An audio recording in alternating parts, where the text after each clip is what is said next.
Dünyayının çağı olayım, afiyet derdim mehrin vereyim. Hiç doymadım ödüm beni, yiyeceğim canım hudutinden. Hiç doymadım ödüm beni, yiyeceğim canım hudutinden. Öğüt verip yansıladım, bağlan deyip tutar adım.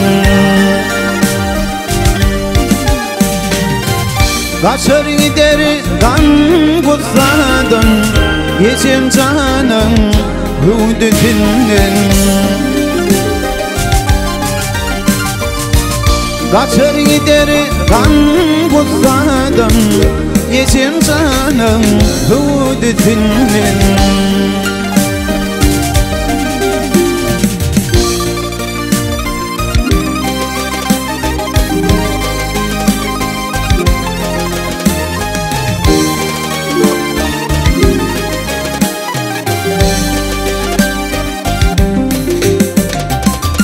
Çağıyacağım zar bolmasın, kebem gül yüzün solmasın.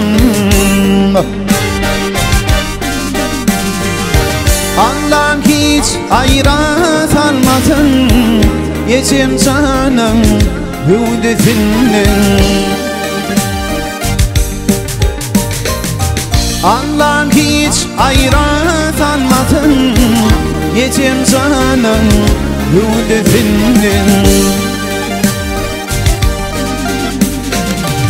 Dünya dursun yaşatan ay, en kovansın çal başına. Şol aydın yadigar sana, yiyeceğim cana bağlasınlar. Aydınlığın yadigar sana, yiyeceğim cana bağlasınlar. Mehribana çağırsınlar.